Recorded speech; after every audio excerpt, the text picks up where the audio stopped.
In my opinion, one of the most terrifying movies ever made. It's The Shining. This video is going to go into what I think this movie is about and how you might begin to view it. So let's talk about what's going on in The Shining by Stanley Kubrick coming up next.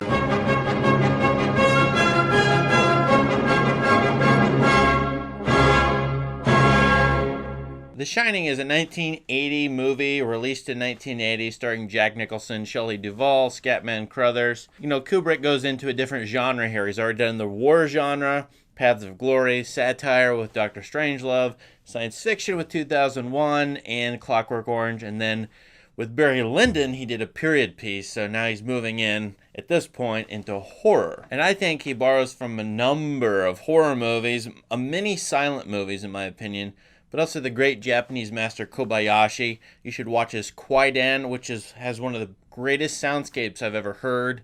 It's a ghost tale, and just like The Shining, the soundscape is making everything happen in this movie, The Shining, and it's a ghost tale, ESP, premonition, negative spiritual energies are going on in this, and it's a very strange movie overall for those, let's say, who don't believe in those sorts of things.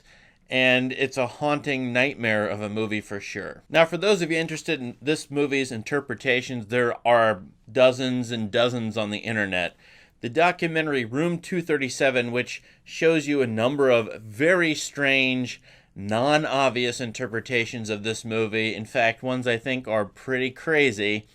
Hard to even fathom how someone got those interpretations, but that documentary is definitely worth watching because to me it's just entertaining. Most interpretations of The Shining involve complex, even super complex interpretations, usually with a nightmare or a fantasy movie. I'm usually one to go to basics. I want to know what the movie is doing to ordinary people, what common ordinary life experiences it's talking about, and what basic emotions it's dredging up, even if it presents fantastic or impossible things like I think this movie does. So instead of telling you that this movie is about the Apollo missions or it's about the Holocaust, which almost no one would get out of this movie, at least on the surface, it doesn't look like it's about those things. I'm going to tell you what I think it's basically about. And to me, when you walk into any movie, especially the great, so-called great movies, and they're confusing to you, you can always ask this question: what are the basic scenarios it's bringing up, like common life experiences, and what emotions is it connecting to them? The first thing this movie is clearly about is what it itself announces. It's about solitude and isolation, and what solitude and isolation over a period of months does to a person or a very small group of people. The only thing that can get a bit trying up here during the winter is the tremendous sense of isolation. Well, that just happens to be exactly what I'm looking for. I'm recording this in the year 2021. We're a year to year and a half into the COVID pandemic. The lockdowns have happened in some parts of the world several times. And by now, you watch this movie with different eyes, knowing what lockdown or being shut or isolated in your house is like, what being quarantined is like for, say, 2 weeks or more. And you get the sense of why all work and no play make Jack a dull boy, and how you can go stir crazy, as this movie very clearly says that the Jack Torrance character does.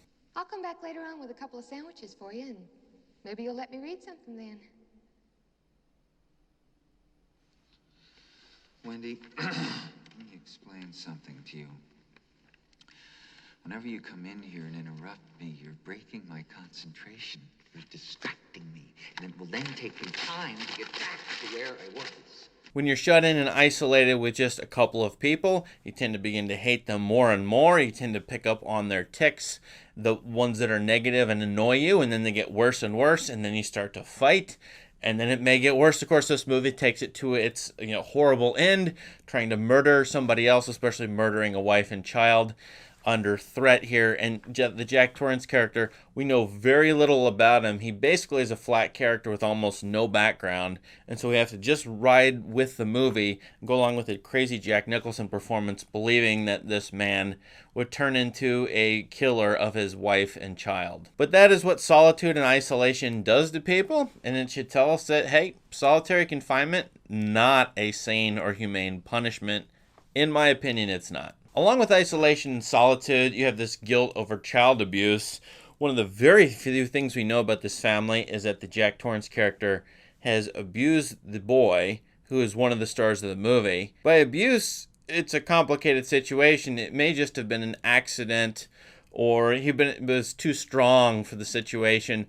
We don't know, but we know he hurt the kid's shoulder at some point. And the kid also is talking to himself, and the question is that normal child behavior in which they invent, a friend or imaginary friend? Does this kid have ESP or premonitions, as the movie clearly tells us he does, like as a Scatman Crothers character tells us? Or is this kid affected by, his father and what his father's done to him? Probably if there's been one incident where the boy's been hurt, there's probably been many. Abuse victims, it doesn't just happen once, or tends not to. It tends to be more than once. If you hear about somebody being abused one time, you could probably, unfortunately, multiply that by 5 or 10. And that may be the case here with Jack Torrance and his son. I want you to have a good time. I am, Dad.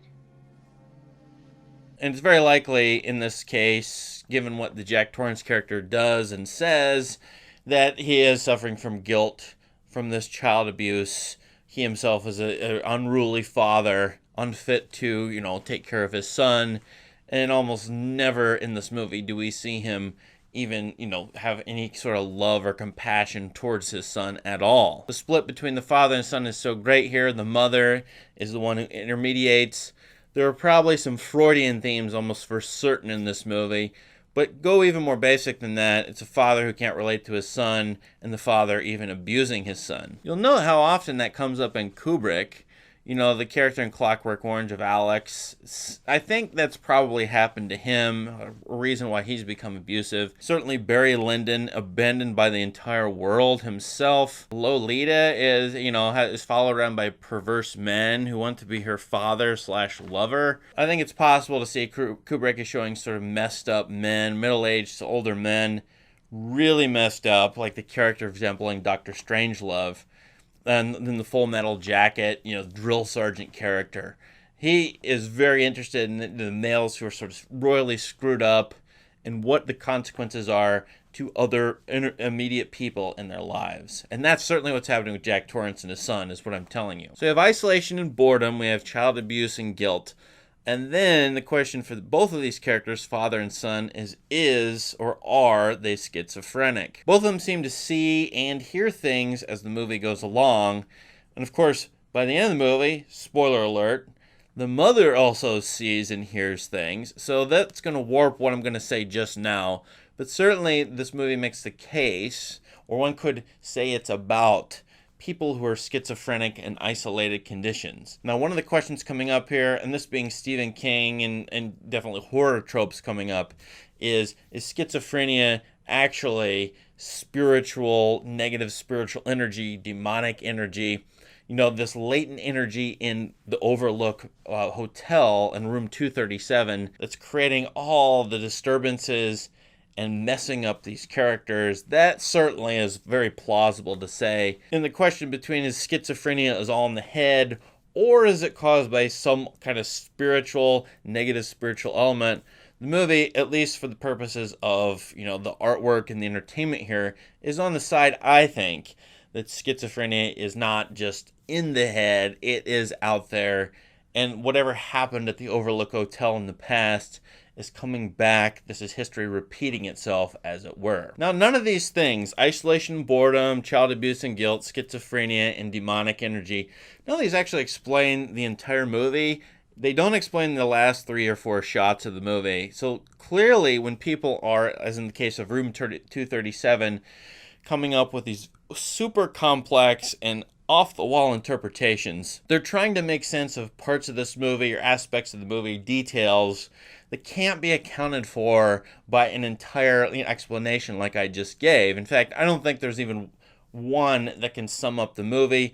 Even several explanations can't sum up this movie, which in the end, to me, is a nightmare in itself. Sort of like the end of 2001: A Space Odyssey. Weird. What's it mean? We have all these questions, but it's an atmospheric experience. That to me is what The Shining is entirely. And the movie is very well shot. In fact, it has a unique look that to me has never been duplicated. And then the soundscape is absolutely tremendous. Kubrick is as good or better with sound, I'm talking music and sound effects, as he is with visuals. And I'm sure when people praise him, they praise him for his visuals, maybe for his stories, his engaging movies, but it's his sound that is making everything work in all of his movies. He's a master at it.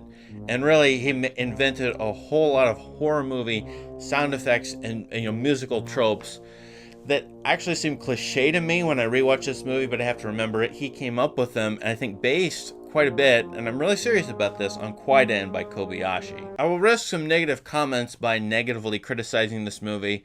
Because this is Stephen King, and he tends to do this, there are only flat characters in the movie. We have no idea what their motives are, their backgrounds, their desires. We're only left to guess at it. And really, just becomes Daddy goes crazy and goes after the kid and the mother. Who is Daddy? Who's the mother? Who are these people? What's the history of the Overlook Hotel? We know nothing, or very little. It's left up to our imaginations, but we're given too little to go on. That keeps the movie from being perhaps political or social. There's almost no messages that are clear in here about political and social problems. But it's also giving us almost no details, which makes it, to me, less artful than it could otherwise be. And I might tell you that the story seems thin. I mean, the Jack Nicholson character is going crazy about 35 minutes into the movie. Already, once he's at the Overlook Hotel taking care of it, it's pretty obvious where this movie is going. It's pretty obvious that the kid who's seeing things is going to, be attacked by something and have big problems. And to me, the end of the movie, this is a movie about premonitions, about seeing things ahead of when they actually happen. But you yourself as a viewer can spot where this movie is going. Does that make it bad? Not necessarily. But to me, it makes it a little boring, quite frankly. I've seen this movie a few times. And the first time, I was totally terrified. This is probably one of about 2 or 3 movies that actually scared me. I never get scared at the movies. Definitely get scared playing video games all the time. But movies don't scare me that much because part of the reason is I can usually figure out when they're trying to scare me. This movie scared me terribly the first time. And I watched it during the day with a bunch of dudes in a college dorm room. At this point, I'm not scared by it at all. And without the shock factor, I find little to appreciate besides the sound and the shot making. Definitely can appreciate those. But in terms of story, meanings, cultural connections, I really don't see too much of those in this movie. Maybe that's my problem. And of course, the Room 237 people are trying to make all kinds of very strange cultural connections. Definitely help pointing to details that none of us would have noticed. So that's one great reason that people exist like that who come up with crazy interpretations. They see details and try to make sense of them. I really like that about Room 237. But to me, the horror in this is pretty simple. It uses horror movie tropes like isolate the victims and then, have no communications basically with the outside world. In the movie, the phone is dead and then the killer, the would-be killer, takes out the radio. That happens in every single horror movie, and it did before The Shining. This isn't something new that Kubrick came up with. So I wish things could have been different with that, or something new or more complex could have taken its place as far as the way the story is told. Now, what do you all think this movie is about? Do you agree with anything I said? What do you think is wrong with what I said? What do you think about this movie overall, especially in terms of Kubrick's filmography? I'm less enthusiastic about it.